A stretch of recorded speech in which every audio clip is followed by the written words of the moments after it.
예, 매일 정치권에서 쏟아지는 수많은 뉴스들의 이면을 분석하고 전망해 보겠습니다. 정치본색 심층토론. 서영주 민주당 상근부대변인, 신인규 민심동행 창당준비위원장, 그리고 전계환 스펙스 대표 모셨습니다. 세 분 어서 오십시오. 네, 안녕하세요. 예.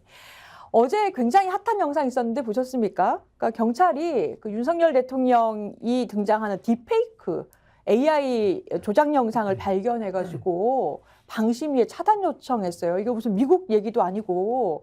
근데 이 AI 영상을 보면은 윤석열 대통령의 뭐 양심 고백 연설 뭐 이런 제목으로 해가지고 저 윤석열 국민을 괴롭혔다 뭐 이런 얘기하는 영상이라면서요? 네. 영상 보셨어요? 이거는 차단 아니 뭐 영상 아직 못 봤는데요. 네. 이거 차단 요청할 이유가 있나요? 이거는 국민들한테 점수를 딸 일이잖아요. 대통령이 반성하는 모습 아닙니까? 그런 그러면 면에서? 이제 정신 좀 차렸나 보다 하면서 국민들의 지지도가 높아질 건데 왜 경찰이 이렇게 시키지도 않은 짓을 했는지 모르겠지만 중요한 거는 지금 현 윤석열 정부가 보면 경찰이든 검찰이든 너무 과잉 충성을 해요. 이런 부분에 있어서 어떤 피해를 입혔는지, 피해가 발생했는지에 대해서 따지지 않고 그냥 대통령 영상이 딥페이크로 돌았다고 해서 이걸 차단 요청을 한다?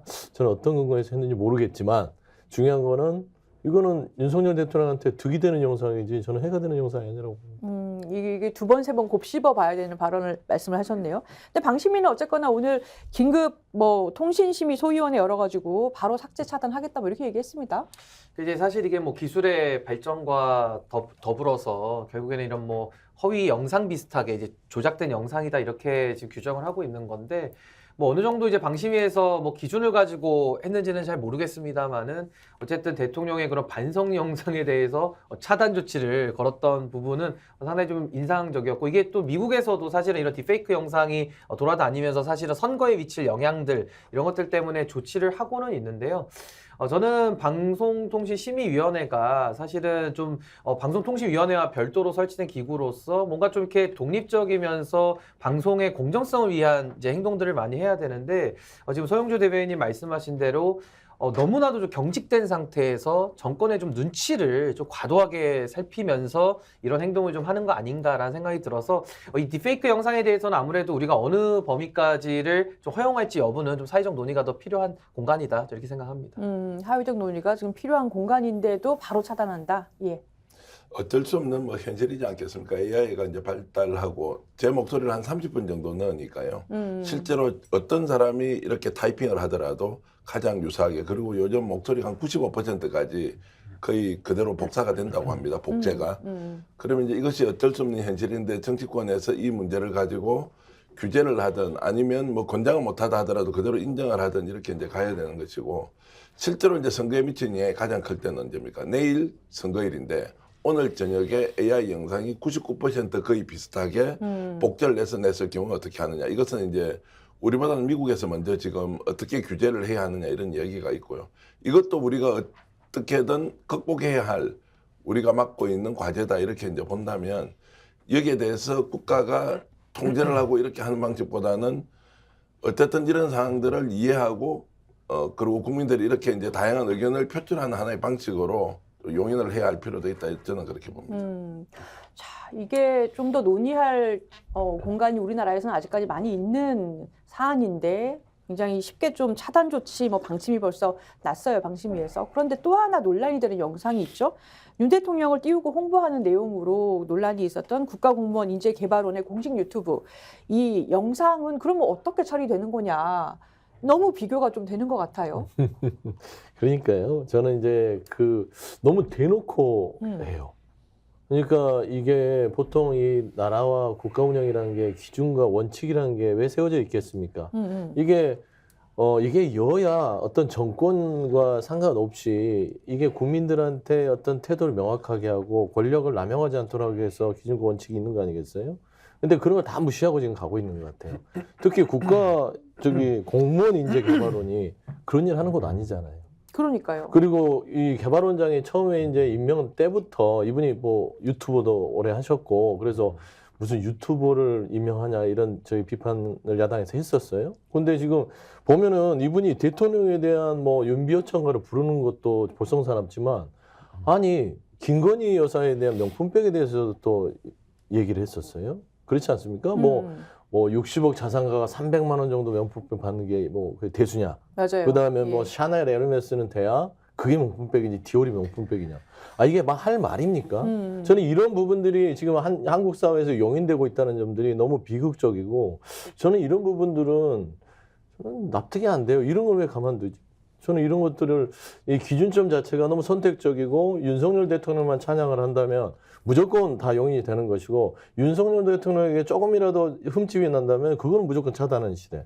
이게 무슨 뭐 제가 봐서는 북한의 조선방송통신도 아니고 뭐 저는 이 찬양이 일색의 이런 언론 지형들 특히나 공무원 조직들 저는 이건 단호하게 향후에 책임을 물어야 된다 저는 보고 있습니다. 아니 영상들 보면은 뭐 놀랍거나 흥미롭거나 충격적인 뭐 이게 제목이에요. 근데 그 김 원장이 뭐라고 하냐면 윤 대통령의 순방 행보에 대해서 그 아무도 쉽게 나서지 못할 정도의 엄청난 경무다.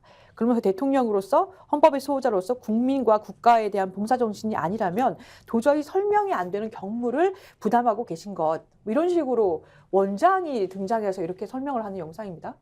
그러니까 지금 문제되는 부분이 국가인재개발원장이잖아요. 공무원 인재개발원장인데 이 차관급에 해당하는 자리입니다. 상당히 예. 고위직이고요. 또 하나는 여기서 공무원들에 대한 교육 업무를 담당을 하는 곳이거든요. 그렇다면 사실은 이분은 공무원이기 때문에 김치환 씨 자체도 정치적 중립 의무가 있기 때문에 이런 영상이 부적절합니다만은 무엇보다도 더 나아가서 공무원들을 교육하는 입장에서 이런 정치적 중립 위반이 있다 보니까 더 심각한 이런 문제 제기가 나올 수밖에 없는 거고요. 지금 윤석열 정부 들어와서 인사가 망사다, 다 망해버렸다라는 평가가 아주 지배적인데 예. 사실 이분도 아주 대표적인 그 인사 중에 하나죠. 망사의 하나인데 저는 이제 이런 식으로 그 대통령에게 대한 뭐 명품백 수수에 대해서도 상당히 두둔하는 듯한 발언까지 하면서 국민들의 지탄을 받고 있는데 이런 식으로 윤석열 대통령을 향한 충성 경쟁 이것이 바로 인재개발원장의 이런 영상으로도 나타나고 있는 것이 매우 부적절한 것이고 또 하나는 최근에 그 경호처에서 입을 틀어막는 논란도 계속 있지 않았습니까? 예. 이것도 똑같은 거죠. 계속 각 공직에서 책임을 지는 자리에 있는 국가 공무원들이 국민에 대한 봉사자로서 헌법의 의무, 헌법과 법률이 부여한 국민에 대한 그 충성을 해야 되는데 이분들이 오히려 대통령만 바라보면서 그 사람에게 충성하는 매우 부적절한 모습들을 전반적으로 보이고 있다. 저렇게 생각합니다. 과잉 충성이 인사에서부터 이어져서 지금 과잉 충성이 이어지고 있다 이런 평가시네요. 정치적 중립 위반은 어제 오늘 일이 아닌데 요즘 예. 이제 우리도 굉장히 이 부분에 둔감해졌지 않습니까? 공직에 있는 사람과 사적 공간에서 자유롭게 의사표현을 하는 것은 완전히 다른 부분이죠. 예. 저는 지금 윤석열 대통령 주변에 있는 공직자들이 실제로 국민을 위한 공복으로서 활동하느냐 아니라는 거 국민들 많이 느낄 테고요. 오로지 대통령에 대한 일종의 윤비 어천가만 부르지 않습니까? 그러면 둘 중 하나겠죠. 이 사람들이 실제로 국민을 위한 행동이 대통령을 위한 충성과 동일하다고 착각하고 있거나 공직자들이 아니면 대통령실에서 이런 사람을 원하고 있다는 것. 쉽게 얘기하면 둘 다 국민은 없다는 겁니다. 윤석열 대통령이 자신에게 이렇게 일종의 찬사와 환호를 보내는 공직자들을 그렇게 하지 말고 중립적 위치에서 국민을 위해서 하라고 해도 모자랄 판에 이 사람들이 국민을 쳐다보지 않고 대통령을 위해서 일방적으로 저렇게 찬동가를 부르고 있는 것은 정말로 국민들이 총선에서 이 문제를 어떻게 다루어야 할지 한 번 더 질문을 던져주고 있는 것이라고 저는 봅니다. 정치적 중립 의무 얘기를 하셨는데요. 대통령 본인이 정작 정치적인 중립 의무를 위반했다라고 지금 논란이 있어요. 그러니까 어제 창원 민생토론회에서 윤 대통령이 뭐라고 하셨냐면 이념에 매몰된 비과학적 국정 운영이 세계 인류 원전을 사장시키고 기업과 민생을 위기와 도탄에 빠뜨렸다. 이렇게 문재인 정부를 직접 공격을 했습니다. 아니 서영주 부대변인. 네. 이게 예전에 노무현 대통령께서 선거 앞두고 발언하셨을 때는 바로 뭐 탄핵됐는데요. 네. 그죠? 그렇죠. 탄핵을 당하고 싶어서 지금 안달이 나신 것 같아요. 그래서 탄핵 국면을 좀 끌어내려는 거 아닌가. 제가 봤을 때는 윤석열 정부는요. 갈등 유발의 정말 달인들입니다. 여러 가지의 갈등들을 사회적 갈등 이번 의대 정원도 그렇고요.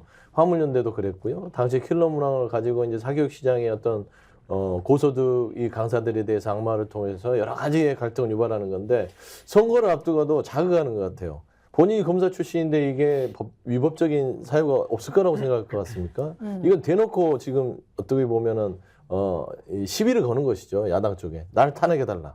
근데 저는 이 정도로 무도한 어떤 국정 운영, 저는 이건 도저히 왜 용납이 되는지 모르겠고요. 이런 부분들은 솔직히 언론정에서요 강하게 비판해줘야 됩니다. 이거는 선거법의 위반, 선거 개입의 위반 이런 게 있다라는 것이고 민주당에서 이 부분에 대해서 지금 고발을 검토하고 있어요. 근데 그래요? 윤석 어떤 내용으로 고발하실 건가요? 뭐 선거 개입이죠. 그러니까 뭐 민생 토론회를 빙자해서 사전 선거 운동 사전 선거 운동이죠. 일단 뭐 탄핵을 민주당에서 나오기를 바라는지 모르겠지만 거기에 걸려들지는 않을 심산이고요. 하지만 법적으로는 이건 사전 선거 운동에 매우 근접하기 때문에 저는 대통령에 대해서는 이거 너무 노골적이다. 가만두면 안 되겠다. 그렇게 생각하고 있습니다. 신인규 변호사님 어떻게 보셨어요?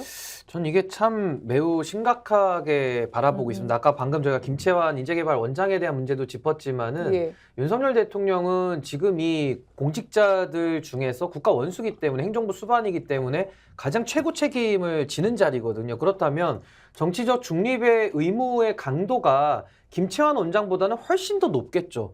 근데 지금 그런 윤석열 대통령이 정신을 차리지 못하고 전국을 돌면서 이런 식의 사전 선거 운동을 한다라는 의혹이 지금 나오고 있는 건데 과거 정부에서도 사실은 선거는 선거지만 대통령은 또 국정 운영을 해야 되기 때문에 늘 이제 그 행보들을 해왔고요. 특히 선거를 앞두고서는 이 선거 개입 논란 때문에 늘 대통령들이 공개 행보를 할 때 더 조심하고 야당을 자극하지 않기 위해서 더 눈치를 보면서 그런 일들을 해왔는데도 논란이 됐거든요. 근데 지금 윤석열 대통령은 아까 우리 서영주 대변인이 말씀하신 대로 거의 그 탄핵 도발을 기다리시는 분 같아요. 근데 이게 어디서 나오는 그림자냐면은 과거에 그 조폐공사 파업 유도 사건이 있습니다. 예. 이거 이제 한동훈 장관의 장인어른이 그 진영구 검사장이 이걸로 이제 처벌을 받고 뭐 관련해서 뭐 이 자체는 무죄가 나왔지만은 관련된 그 사건에서 이제 실형을 받기도 했는데 저는 이런 조폐공사 파업 유도 사건과 매우 비슷한 맥락의 지금 이런 도발적인 일들을 계속 감행하고 있다. 그러면은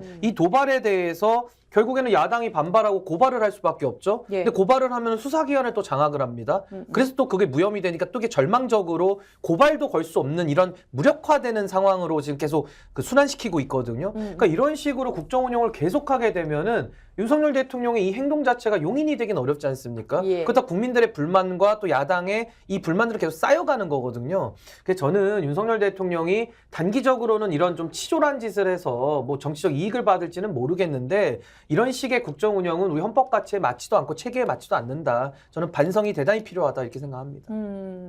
정기현 대표님은 윤 대통령 발언 어떻게 보셨습니까? 이제 노골적으로 하겠다는 거 아닙니까?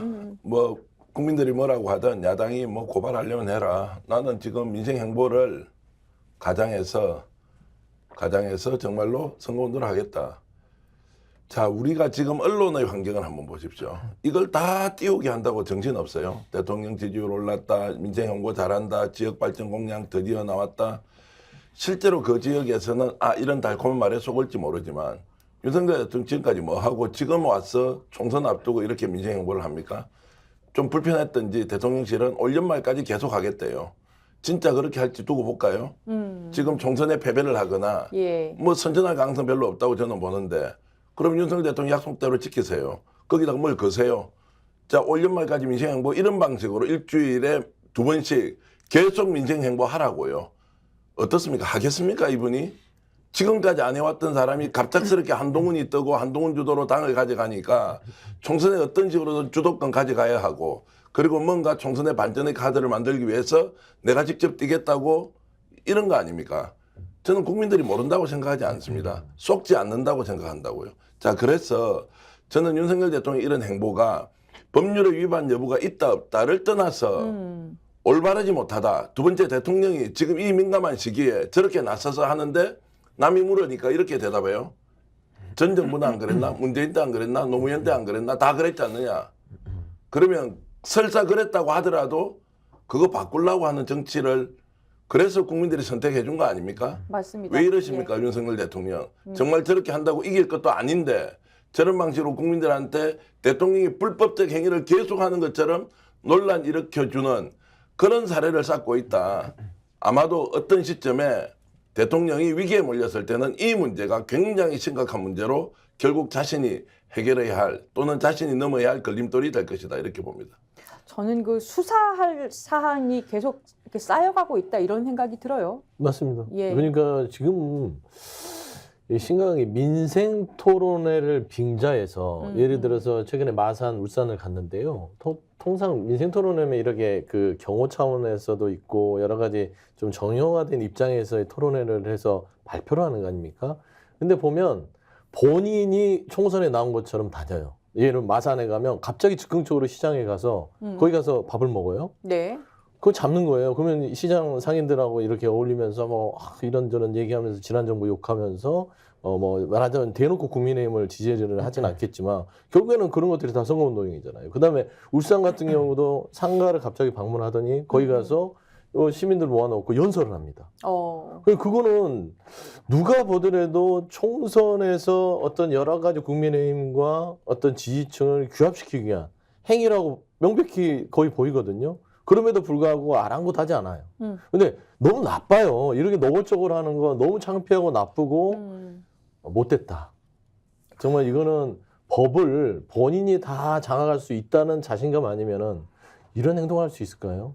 저는 본인은 지금 스스로 취해법권 지대에 있다고 생각하고 5년 뒤에 형사소추를 받게 되는 그때는 생각하지 않는다. 저는 그렇게 보고 있어요. 그러니까 이게 대통령이 헌법에 불소추 특권이 있죠. 그 네. 불소추 특권을 준 이유는 국정 운영에 더 전념하라는 헌법의 뜻이거든요. 근데 윤석열 대통령은 이 불소추 특권을 자기 마음대로 해도 처벌받지 않는다라고 오해를 하고 있는 것 같아요. 그러지 않고서는 지금 이런 식의 막무가내 막장으로 국정 운영을 할 수는 없는 거거든요. 그래서 저는 윤석열 대통령 아무래도 사정기관 출신이고 당시에도 사실은 대선 주자 되면서도 이런 우려가 많이 있었는데 지금 그 우려가 좀 현실이 되는 것 같고 윤석열 대통령에 대해서 이런 좀 자신감의 배경에는 좀 수사기관을 장악하고 있고 또 본인들이 써왔던 그런 정치적인 수법을 가지고 충분히 이걸 돌파할 수 있다라는 굉장히 오만한 모습으로 보여지거든요. 근데 결국에는 이렇게 되면 윤석열 정부는 뭐 단기적인 정치적 이익은 있겠습니다만은 장기적으로는 민생이 도탄에 빠지고 국민들이 더 힘들어지지 않겠습니까? 그렇다면 이것은 국민과 싸우려고 드는 것이기 때문에 역사를 통틀어서 국민과 싸워서 이겼던 민주정부는 없었다. 저 그 말씀으로 대신하고 싶습니다. 제가 임은정 검사님하고 얘기한 적이 있는데 계속 가보겠습니다. 저자 임은정 검사가 그런 얘기를 하더라고요. 그러니까 검사들이 그런 게 있대요. 그러니까 내가 법을 어긴 사람을 수사하는 중요한 일을 하고 있기 때문에 나는 법을 어겨도 된다. 음주운전 같은 거 잡히면 내가 왜? 나는 술 먹을 만해서 먹은 거고 나 중요한 공무를 하고 있다. 모든 게 다 공무다. 그게 조직적으로 굉장히 팽배하다 이런 얘기를 하더라고요.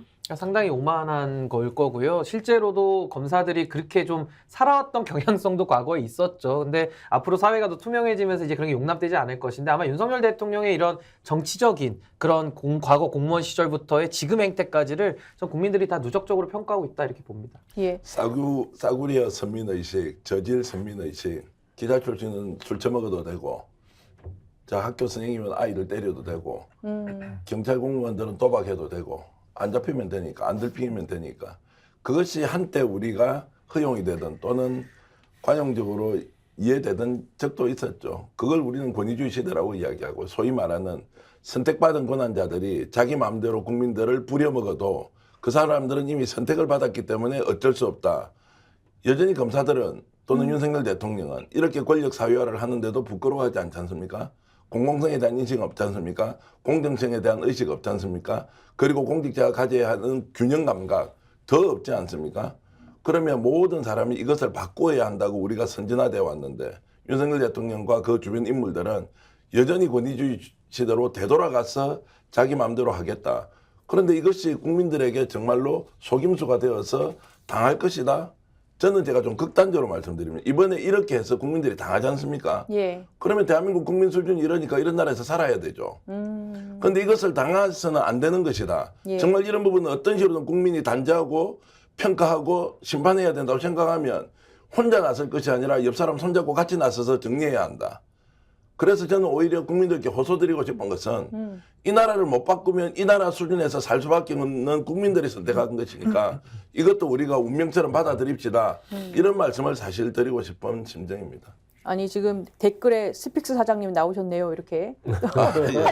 사장은 아니고 저 평론가님 누구시지 했다가 아니 사장님. 역시 예, 네. 좋은 말씀 해주셨고요. 맞아요. 근데 음. 윤석열 대통령 여론조사에서 국정 수행 지지도 올랐습니다. 이 상황에서. 그러니까 지금 또 3차 입틀막 발생했잖아요. 얘기하는 의사회 회장이 입장을 요구하다가 경호원들한테 입막해서 끌려나가고 대통령께서는 이렇게 불법행위로 충분히 평가되는 행위 여러 번 지금 하고 계신데 최근에 그 엠브레인 퍼블릭하고 K스탯 리서치, 코리아 리서치, 한국 리서치 4개 여론조사가 공동 진행한 여론조사 보여드리겠습니다. 이 조사는 19일에서 21일 3일간 조사된 거고요. 1,005명을 대상으로 휴대전화 가상번호를 이용한 전화 면접 조사로 진행된 건데요. 대통령에 대해서 윤석열 대통령이 대통령으로서 일을 잘하고 있다고 생각하십니까? 잘못하고 있다고 생각하십니까? 부정평가가 55%, 긍정평가가 38%가 나왔습니다. 부정평가는 1%가 오히려 떨어졌고요. 그리고 긍정평가는 오히려 1% 올랐습니다. 아이러니한데요. 이게 우리가 생각하는 거랑 좀 국민의 정서가 다른 겁니까? 아니 저는 그렇게 보지는 않고요. 물론 이제 좀 상승 곡선에 있는 이유는 저는 명확한 요인은 국민들 앞에 잘 안 나타나잖아요. 그러면 올라가요. 근데 민생 토론회를 하시잖아요. 예, 민생 토론회를 한다고 하더라도 그게 뭐 일부 지역에 가서 얘기를 하는 것이지 저는 이 민생 토론회 영향으로 올랐다고 보지 않습니다. 예를 들면 최근에 독일 순방 취소하는 것들 정신 차렸나 보다. 그러니까 순방 나가면 떨어졌잖아요. 그 징크스를 깬 것이죠. 그다음에 두 번째는 윤석열 대통령이 지금 전면에 나오기보다는 전체적인 보수 이 표집층이 한동훈을 중심으로 돌아간 국민의힘을 중심으로 저는 여론 형성이 된다고 보고 있어요. 그러니까 저는 지금 윤석열 정권의 기본적인 지금 혜택은 지금 총선을 앞두고 국민의힘에서 한동훈 비대위원장의 효과를 지금 보고 있다라고 보는 게 맞을 것 같고요. 그다음에 저는 윤석열 대통령은 앞으로 이 38%, 40% 지지층에서 정말 일일비하는 모습으로 이 정권을 끝낼 것 같아요. 저는 결코 저 부분들이 지지율이 높습니까? 31에 38 됐다고 이게 뭐 좋아지는 겁니까? 아니거든요. 낙지점이에요. 31에 38, 39에서 뭐 40. 저는 이건 아니라고 보거든요. 그래서 저는 이런 어떤 지지율 상승이 민생 토론이나 이런 직결되기보다는 어떤 부정적인 요인이 사라지면서 얻는 효과다. 거기에다가 최근에 야당에서 조금 더 강력하게 뭔가를 보여줬어야 되는데 그런 부분도 좀 반영되지 않았냐 지금 보고 있습니다. 그러니까 본인이라기보다 어떤 반사적 효과다 이 다 반사적 효과라고 봅니다. 예, 제가 대표님? 한번 좀 말씀드리면 약간 다른 시각인데요. 저는 정기 평론을 하는 쪽이니까 제 솔직한 마음을 그대로 털어놓겠습니다. 저는 여론조사 믿지 않습니다. 실제로 지금 민심과 그 민심이 그대로 반영된 여론조사 결과로 나오느냐. 저는 이제 통계적으로 분석할 능력은 없기 때문에 저는 촉이나 감각으로 좀 설명을 드리면 지금 국민의힘 내에서 각 지역별로 경선 후보를 결정하는 과정에서 선호조사 이런 걸 집중적으로 하지 않습니까?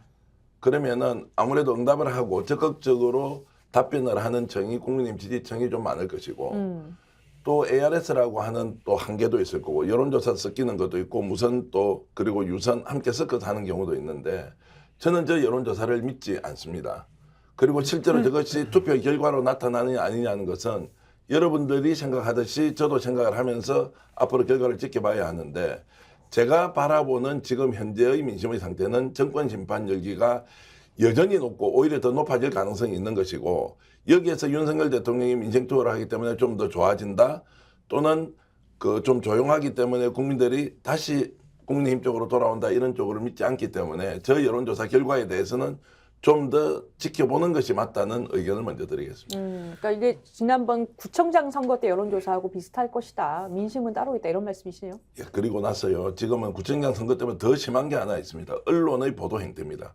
지금은 보수 언론은 총결집을 해서 이런 상황에 대해서 대서특필을 해주는 경향이 있고요. 심지어 민주당이 지금 내홍이다 갈등이다 이런 게 있으면서 한겨레 신문이나 경향신문조차도 민주당이 문제 있는 것처럼 이렇게 보도를 하지 않습니까? 이런 것들이 섞이면서 더욱더 민주당을 지지하는 야권 지지층들이 적극적으로 의사표현을 못하게 하는 그 구조 위에 있기 때문에 실제 민심이 반영된 여론조사가 아니고 그냥 경향이나 흐름으로는 우리가 참고할 수 있지만 실질적으로 이것이 그대로 일치한다고 저는 보지 않습니다. 신비로운 저도 사실 여론조사라는 것은 그래도 근본적으로 신뢰를 하는 게 전 맞다고 생각하고요. 다만 이제 여론조사라는 것이 그 자체 수치 자체를 믿는다라기보다는 그 추세, 그 흐름은 우리가 좀 곱씹어 볼 필요가 있다. 전 이런 입장인데 지금 보시면은 1월 넷째 주 그리고 2월 둘째 주 올라오면서 지지율이 한 6, 7%가 좀 급격하게 지금 상승하고 있는 이런 형국이거든요. 네. 그렇다면 이 부분은 좀 고민해 볼 지점이 있다라는 생각이 드는데 첫 번째는 윤석열 정부의 국정 기조는 이제 거의 확실시 됩니다. 그게 뭐냐면은 내 지지층만 동료 시민이다. 내 지지층만 대한민국 국민이다라는 거는 이제 거의 뭐 변함없는 상수라고 봐야 될 것 같고요. 그런 상황 속에서 한동훈 위원장이 들어와가지고 연일 그 불리한 이슈에 대해서는 입을 함구하고 또 유리한 이슈에 대해서는 뭐 이재명 대표나 민주당 때리기에 대해서는 상당히 지지층들이 좋아할 만한 이야기들을 너무 많이 해놨기 때문에 이 지지층 결집 효과는 분명히 있었다. 이 말씀을 드리고 싶고 더 중요한 문제는 이 시점이 정확하게 뭐냐면요. 제3지대가 떠오르면서 국민들께 많은 기대를 줬다가 거의 맥주 거품 빠지듯이 확 무너지는 그 시점이에요. 그러니까 이것이 제3지대가 무너지니까 국민들께서 3지대로 가야 되나? 그럼 정권 심판의 그 힘이 더 붙으려다가 갑자기 삼지대가 이렇게 확 사라져버린 신기루처럼 없어지니까 국민들께서는 그럼 다시 또 양당을 놓고 골라봐야 되겠다. 근데 보수 지지층에선 지금 뽑을 정당이 없거든요. 예. 그러다 보니까 보수 지지층들은 그렇다면 민주당에 대한 비토 정서가 강하기 때문에 그렇다면 그냥 윤석열 대통령이나 국민의힘을 지지할 수밖에 없겠다라는 이런 원복 효과가 저는 좀 있었다라는 생각이 들고요. 민주당에 대해서는 참 안타까운 면인데 지금 뭐 공천의 내용이나 이런 것들은 뭐 조금 이제 심각해지는 면은 있습니다만은 늘 있던 야당의 공천 모습이라면 지금 민주당이 국민들께는 대안 세력이라는 믿음은 주고 있지 못한 건 확실합니다. 그러니까 쉽게 말해서 지금 윤석열 정부의 실정이 너무나도 많기 때문에 뭐 임기 내내 지금 부정평가가 최소 55% 이상이거든요. 예. 근데도 민주당이 이 15%와 20%의 그 차이를 받아들이지를 못하고 있어요. 그렇다면 이것은 민주당이 지금 중도들과 많이 괴리돼 있다는 것인데 그렇다면 왜 괴리가 되느냐? 윤석열 정부의 많은 논란들, 뭐 이태원 참사라든지 뭐 최수근 상병 그 수사 외압 사건이라든지 여러 이슈들, 뭐 명품백까지 있는데 단 하나도 매듭을 지은 게 없습니다. 그러니까 예를 들어 이슈는 너무 산발적이고 그물망적인데 어느 한 이슈를 파고 들어가지고 정권의 심장부를 공격하고 때릴 만큼의 공격력을 보여주지를 못했어요. 그러니까 이것은 민주당의 전략의 부재 그리고 능력의 부재 이 부분에 대해서는 국민들이 신뢰를 주고 있지 못하다. 예. 이 부분이 또 있는 것 같습니다. 말씀에 이어서 여론조사 하나 더 볼게요. 그러니까 민주당하고 국민의힘 지지도 여론조사인데요. 같은 기간 그 19일에서 21일 MBS 조사입니다. 국민의힘 지지율 1% 올라서 39%고요. 그리고 민주당도 1% 지금 올라서 31%입니다. 그러니까 39%와 31%라서 오차범위 밖에서 국민의힘이 민주당을 앞섰다. 지금 8% 차이가 나고 있거든요. 이런 여론조사입니다. 여기만 나온 건 아니죠. 또 딴 데도 이런 조사 있습니다. 그러니까 여기서 이제 아까 제가 처음 했던 그 분석이 조금 반영이 돼 있는 게 1월 둘째 주만 해도 무당층이 굉장히 높지 않습니까? 거의 30% 육박한데 무당층이 상당히 지금 빠져버리는 이런 경향이거든요. 예. 그러니까 저는 좀 무당층이 지금 한 6% 정도가 빠져버렸는데 그게 지금 국민의힘으로 흡수가 된 거를 좀 분석을 자세히 해야 된다. 그러니까 지지정당 없은 부분이 30 몇 %씩 있다가 지금 과거에 쑥 빠지네요. 보면은 33%까지도 무당층이 있었던 때가 있고 또 37%까지도 있었던 때가 있었거든요. 예. 근데 저런 것들이 무당층이 확 줄어들면서 거기 있던 무당층의 성향들은 저는 그래도 연성보수일 가능성이 매우 높다. 근데 그분들이 삼지대에 대한 이 실망감이 오히려 국민의힘으로 붙어버리는 이런 좀 역진 효과가 난 거 아니냐 이런 생각이 좀 듭니다. 예, 서영주 부장님 어떻게 보세요? 일단 뭐 일견 맞는 분석일 수도 있는데요. 예. 근데 저는 지금 현재 추이를 보면 수치를 뭐 크게 뭐 여론조사가 수치에 집착할 필요는 없지만 추이 자체가 좋지 않잖아요. 그러니까 신호 자체가 안 좋아요. 예, 역전됐고 그 다음에 벌어지고 그러니까 있죠. 이제 크로스 포인트에서 이렇게 점점 벌어지고 있는 것인데 지금 총선이 D-47이에요. 예. 물론 이제 4주 전이니까 한 50일 전에 나온 수치라고 보면 되는데 이거는 신호가 좋지 않다. 결국에는 신호가 좋지 않다는 건 뭐냐면 국민들은 명확합니다. 그러니까 다른 당도 마찬가지예요. 개혁신당의 추이를 보면 뭔가 내부적으로 싸움박질하는 모습들이 비춰지잖아요. 그러면은 국민들은 거기에 손을 주지 않습니다. 그러니까 윤석열, 한동훈 싸움할 때도 그때도 국민의힘 추이가 떨어졌어요. 똑같습니다. 그냥 국민들은 어느 정도 똘똘 뭉쳐서 하나로 가는 모습들 이런 것들을 기대하고 그래야만 그 집에 나를 대신 위탁할 수 있죠. 그런데 집이 균열이 가고 시끄럽고 먼지가 나면 거기 가고 싶겠어요? 이제 돌아서는 거예요. 어떤 여론조사라는 것은 말하자면은 이 국민들의 어떤 심리적인 지표를 반영하는 것이죠. 정확한 어떤 시험 보듯이 하는 게 아니잖아요. 저는 그런 의미에서 지금 민주당의 어떤 지금 현재 여론조사 추이가 상당히 심각하기 때문에 저는 돌파구가 필요한 시점이다. 그렇게 보고 있습니다.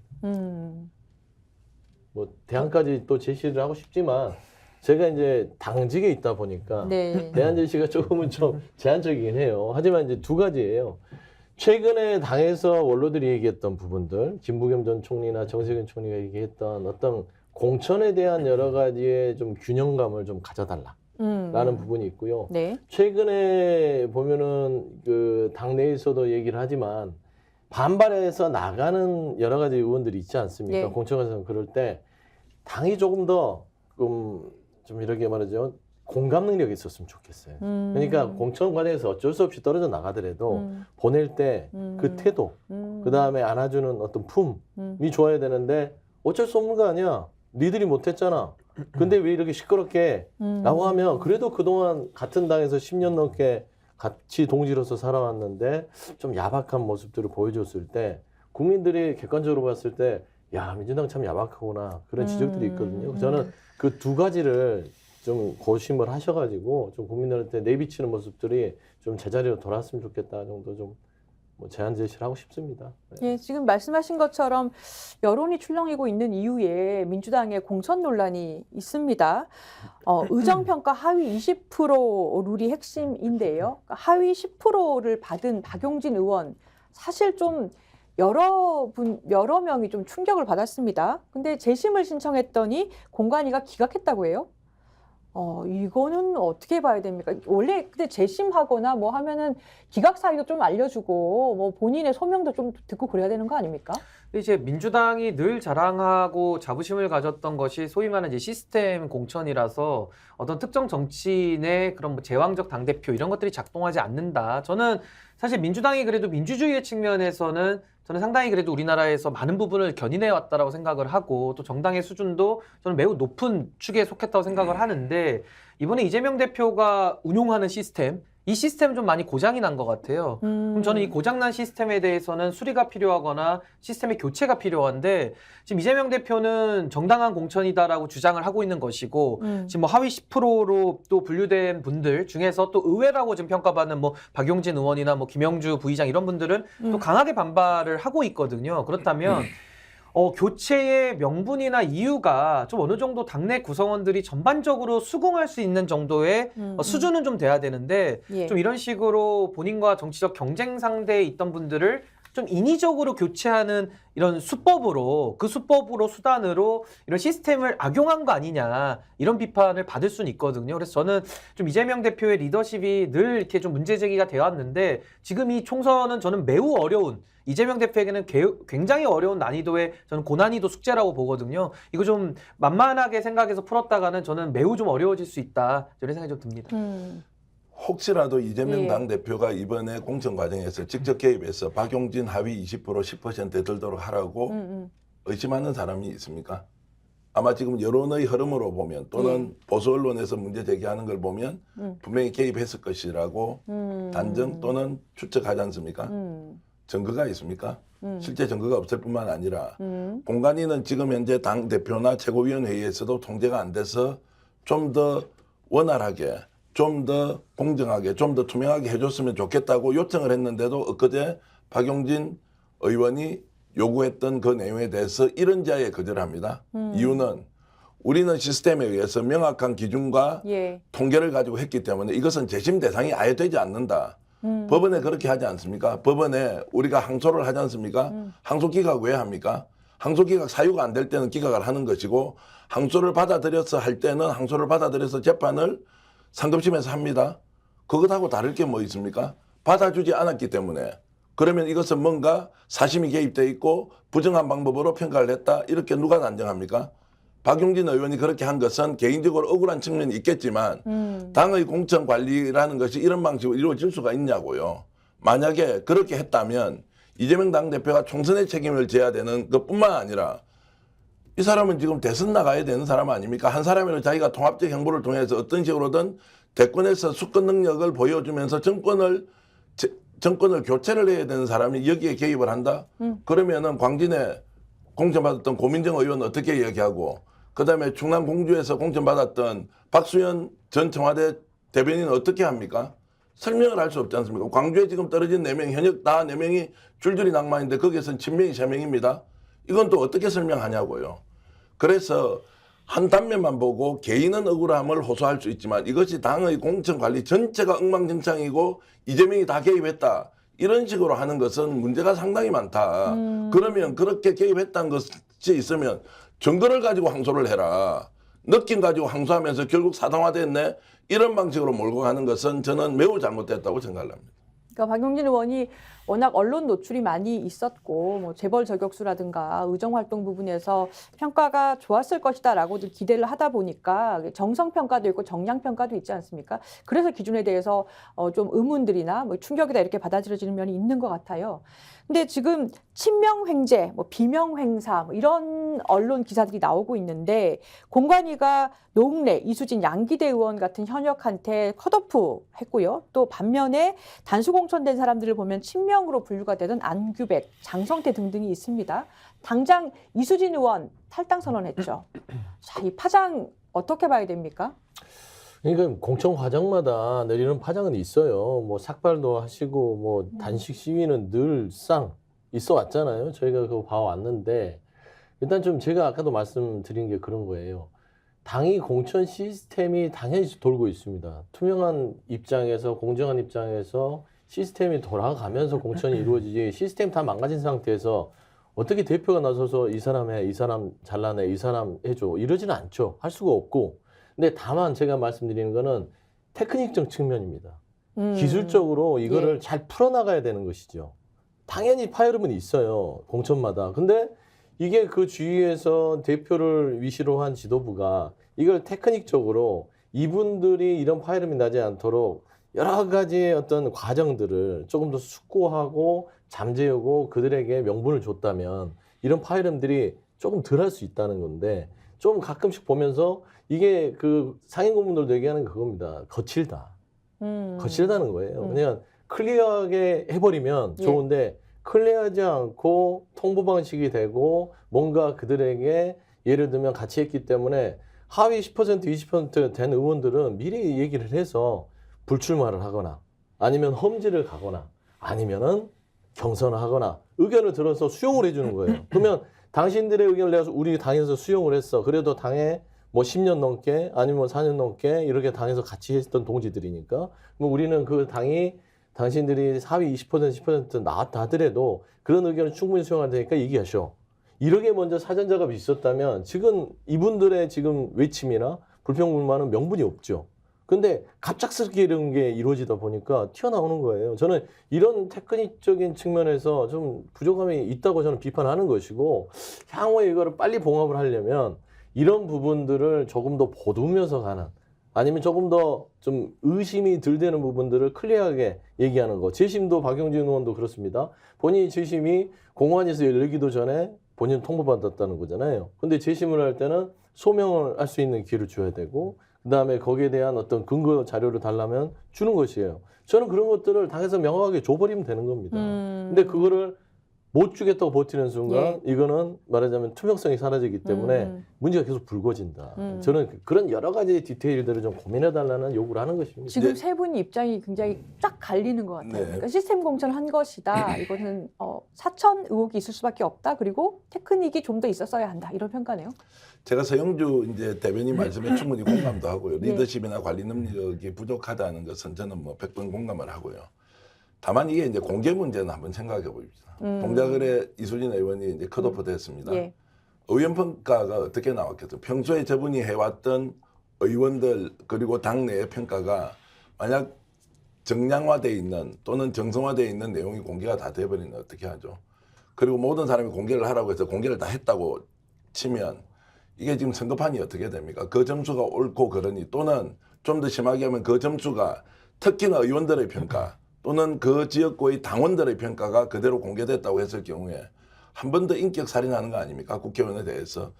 공천이라는 것은 그 지역구에 활동했던 국회의원을 다시 공천을 줘서 우리가 이길 것이냐 아니면 사람을 바꾸는 것이 좋을 것이냐라고 매우 정무적으로 판단하는 것이지 무슨 우리가 시험을 쳐서 100점 만점에 90점은 되고 80점은 안 되는 이런 게임이 아니지 않습니까? 그러면 저는 최소한 공천이라는 것은 그 과정에 탈락하는 사람들의 불만은 터져나올 수밖에 없지만 최종적으로 공천을 다 끝냈을 때 어떤 인물이 나와서 우리 당을 대표해서 선수로 뛰느냐는 것 아닙니까? 의원들은 이런 생각할 수 있겠죠. 내가 4년 동안 8년 동안 지역구 활동을 했는데 그 지역구는 정말 내 것이다. 솔직히 그 지역구가 자기 겁니까? 그러면 그 앞에 했던 국회의원은 뭡니까? 그때 본인이 바뀔 때는 어떤 과정으로 바뀌었습니까? 이것은 당에서 결정하는 것이고 공천관리 규칙에 의해서 하는 것인데 부분적으로 잘못된 부분이 있다 하더라도 본질적으로는 당이, 민주당이, 국민의힘이 정무적으로 판단하고 정치적으로 판단해서 후보를 결정하는 과정이니 억울하다 하더라도 종합적으로 보면 받아들일 수밖에 없는 것 아니냐. 그런데 단식한다고 들어 누워버립니다. 내 이재명 지금까지 평생 지지했는데 네 어려울 때 그 앞장서서 싸워줬는데 너 나한테 이렇게 할 수 있어? 나한테 보복을 해? 이게 진짜 정치가 맞습니까? 라는 저는 오히려 질문을 좀 던지고 싶습니다. 그럼 저는 이제 좋은 공천이 뭔가에 대한 좀 질문을 던져봐야 될 것 같은데요. 예. 결국 정당에서 공천을 하는 이유는 본선에서 이기기 위한 거 아니겠습니까? 그렇죠. 그렇다면 더 많은 국민들이 공감을 얻는 후보들을 내는 당이 더 공천 잘했다라고 볼 수밖에 없는데 아무래도 지금 한국에 있는 두 양대 정당은 서로 이제 못하기 경쟁 많이 하기 때문에 누가 더 못하느냐 지금 완전히 지금 소극적인 경쟁을 하고 있거든요.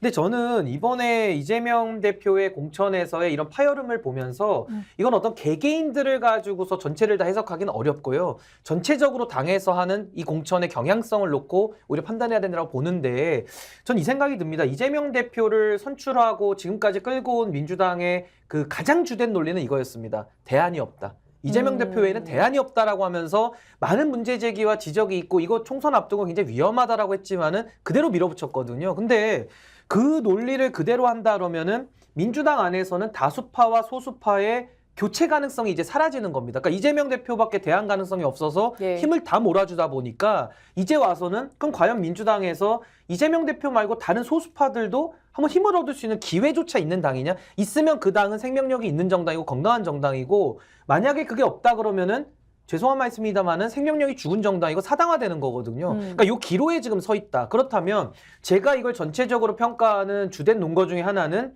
이낙연 총리야 뭐 그동안 비판도 많았고 아예 분당까지 하셨으니까 그러려니 하고 남아 계신 정세균 총리나 김부겸 총리 같은 분들도 민주당에서 상당한 역할들을 해오신 분들이거든요. 근데 이분들조차도 지금 이재명 대표의 행보에 대해서 우려의 말씀을 하고 있다면은 전체적인 부분에서의 공천 문제 이건 좀 곱씹어볼 필요가 있다. 저 그런 생각이 좀 듭니다.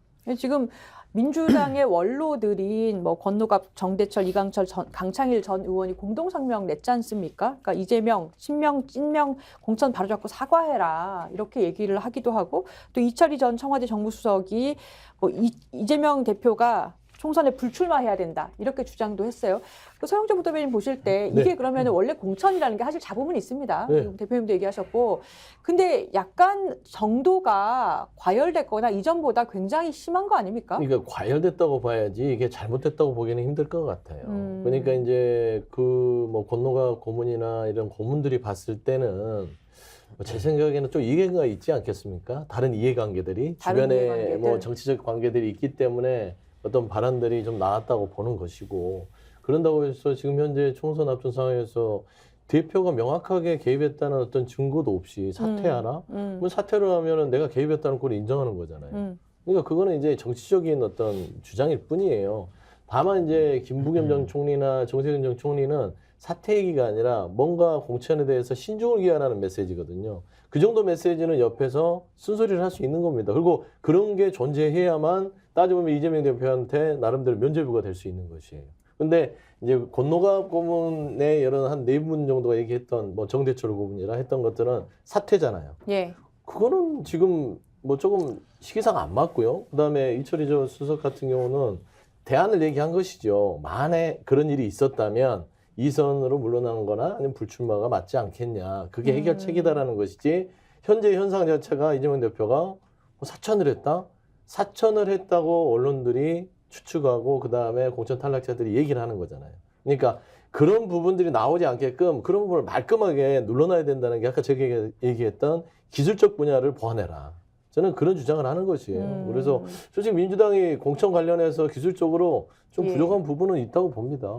뭐 국민의힘 보면 예를 들면 구간 단속 구간을 가듯이 천천히 60km 놓고 과속도 안 하고 뭣도 안 하고 그냥 가거든요. 그러니까 밋밋하고 감동도 없고 아무것도 없지만 민주당은 일단은 뭔가 좀 역동적으로 좀 뭔가를 바꾸려는 쇄신의 노력 속에서 이런 자범들이 나타난다고 봤을 때는 그런 자범들을 최소화하면서 가는 게 그게 제일 좋은 거 아닌가요?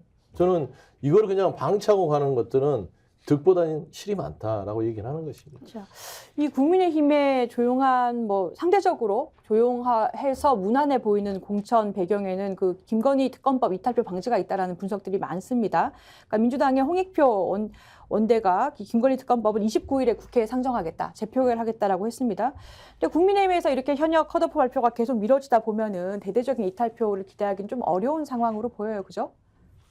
근데 저는 사실 그 재표결과 관련돼서는 이것이 김건희 여사 명품백 수수와 관련된 의혹도 있지만은 지금 이제 주가 조작 사건이잖아요. 그러니까 네네. 여론에서는 상당히 지금 뭐 김건희 여사나 윤석열 대통령의 수세에 좀 몰려 있기 때문에 저는 뭐 이 재표결과 관련해서 지금 뭐 공천도 다 미루고 여러 가지 지금 얘기들이 나오고 있습니다만은 저는 이 사안만큼은 뭐 보수 진보의 문제도 아니고요. 여야의 문제가 아닙니다. 그냥 이것은 법과 원칙에 따라 수사가 이루어졌어야 되는데 수사가 안 된 사안을 바로잡는 거거든요. 예. 그래서 저는 사실 좀 진작에 이건 좀 재표결이 이루어져서 국회 프로세스대로 저는 진행이 됐었어야 된다라는 생각이 있는데 저는 뭐 지금 이제 29일이라도 쌍특검법 재표결을 하면요. 그래서 저는 뭐 국회의원들이 그래도 법과 양심에 따라서 의정활동하도록 되어 있기 때문에 저는 지금 예상하는 것처럼 그렇게 뭐 국민의힘에게 유리한 결과가 나올 거로 생각도 들지 않고요. 저는 뭐 국회의원들이 양심에 따라서 저는 국민들을 위한 결정을 해줄 것으로 저는 기대를 합니다.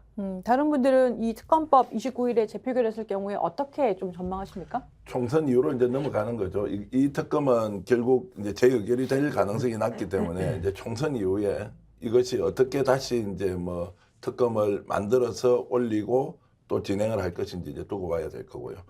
아마도 이제 민주당은 이렇게 생각했을 겁니다. 지금 이 상태를 미루는 것보다는 차라리 재의결이 실패를 하고 이것이 정권 심판 열기를 고조시키는 뭔가 이 모멘텀 계기가 될 수 있다 이런 기대를 했을 것 아, 같고요. 그래서 지금 재표결을 붙이는 것이다. 왜냐하면 이제 계속 미룰 수도 없고 그리고 지금 이 상황에서 이제 미루어서 뭔가 정치적으로 좀 이익을 볼 수 있지 않느냐 또는 정치적으로 어쨌든 국민들이 다시 한번 더 이 문제를 상기하도록 해야 한다. 지금은 전체적으로 흐름이 민주당보다는 국민의힘이 좀 총선을 주도하는 상황이 있지 않습니까? 그리고 김건희 명품 그다음에 주가 조작 양평 게이트가 쏙 내려갔으니까 이것을 다시 살리는 이제 하나의 이제 요소로 쓸 가능성이 저는 이제 높은 것 아니냐 이렇게 이제 전망을 하고요.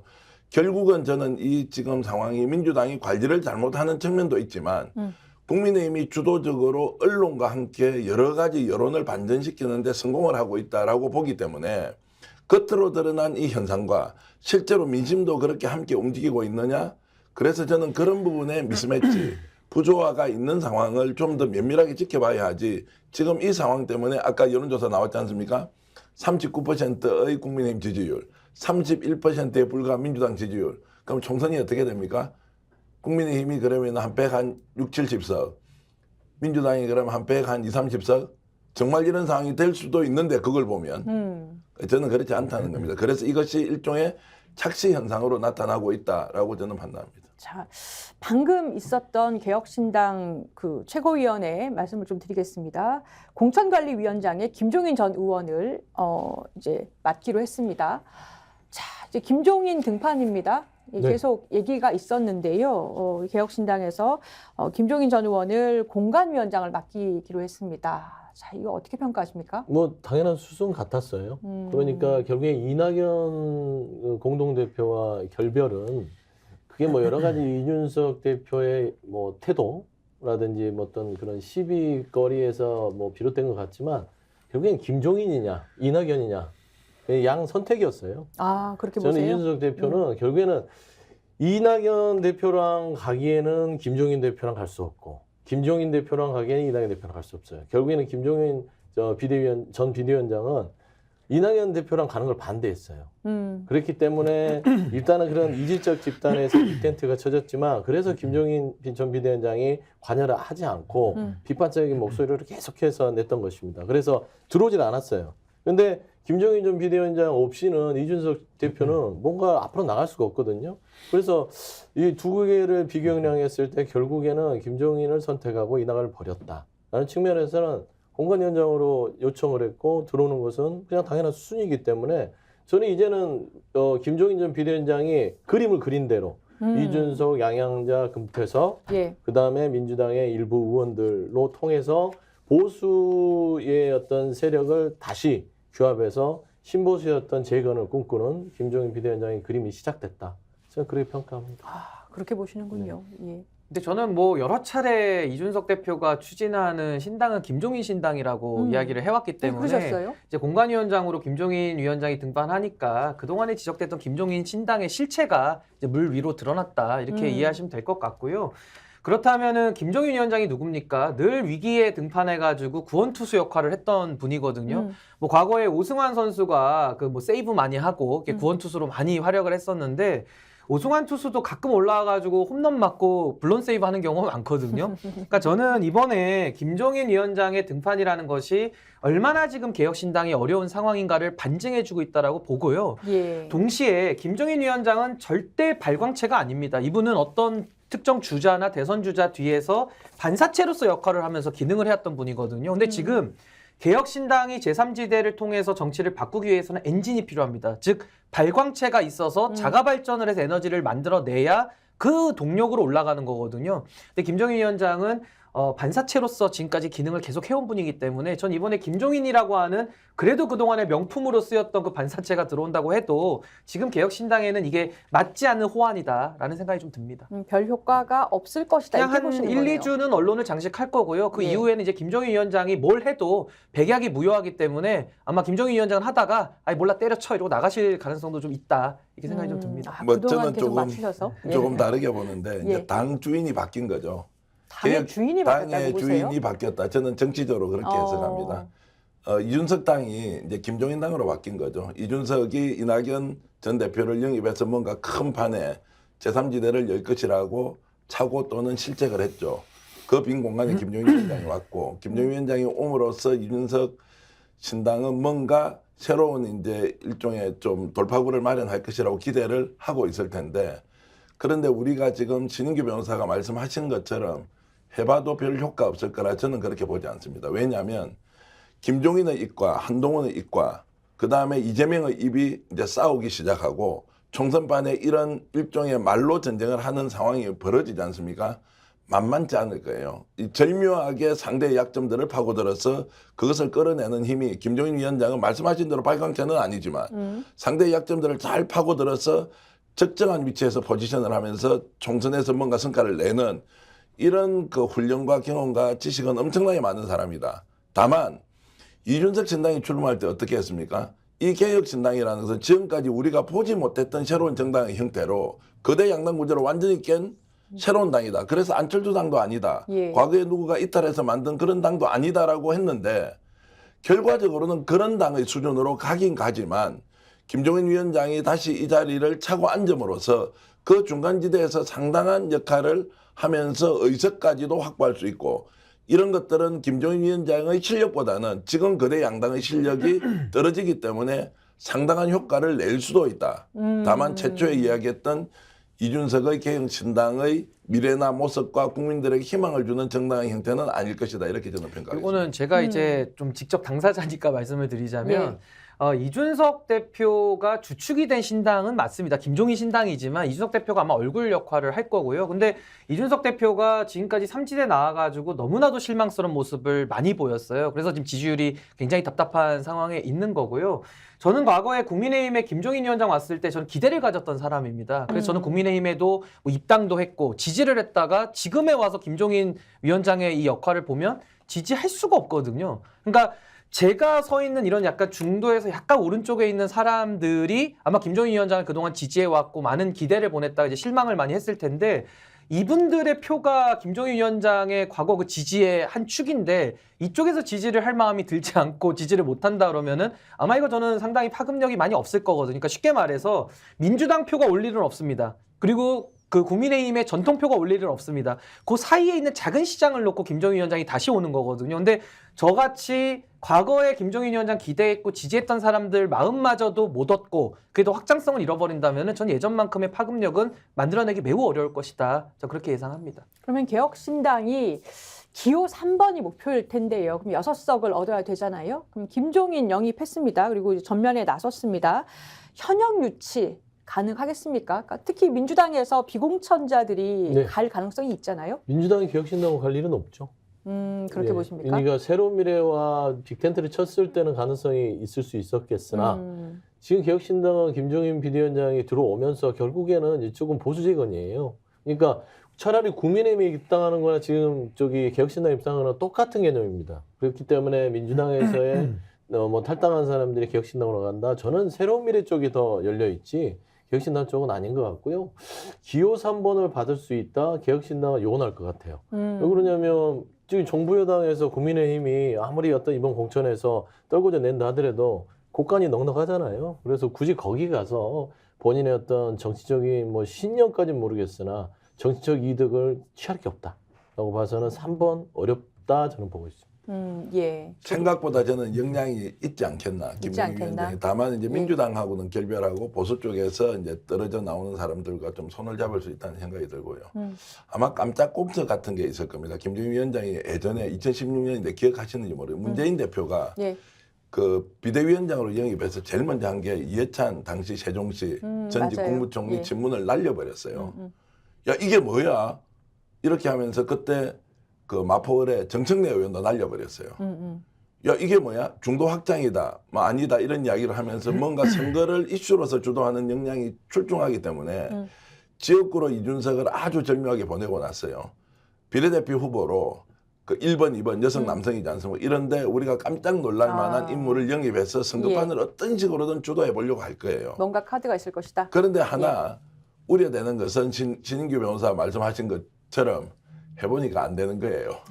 중간에 탑을 던져버리는 거예요. 이제 그러면 완전히 이제 폭망을 하는 것인데 그 이전까지는 김종인 당을 위해서 본인이 최선을 다해서 뛰어볼 가능성이 있기 때문에 조금 더 상황을 두고 보는 것이 맞다고 저는 생각합니다. 한 말씀만 마지막으로 드리자면 신동환이 김종인 말씀드릴게요. 위원장은 그동안의 전형적인 정치 행태가 화전민 정치입니다. 망해가는 집 가가지고 불 확 지르고 태우는 건 잘해요. 나가버리시거든요. 근데 어떤 걸 들어와서 뭘 재건하고 채우는 플러스 정치는 이분이 보여주신 적이 없습니다. 뭐 과거 50 때 했는지 뭐 노태우 정치 때인지 모르지만 그 이후에 보여준 정치는 플러스적인 면은 별로 없습니다. 그래서 저는 뭐 대표님 말씀대로 잘하실 수도 있겠습니다만은 뭘 다시 와서 새 집을 짓고 뭘 채우기에는 이분의 뭐 역량이 검증된 바는 없다. 저 그렇게 생각합니다. 자, 오늘 심층 토론 여기까지 하겠습니다. 자, 지금까지 서영주 민주당 상근부대변인, 신인규 민심동행 창당준비위원장 그리고 전계환 대표와 이야기 나눴습니다. 세 분 감사합니다. 감사합니다. 감사합니다.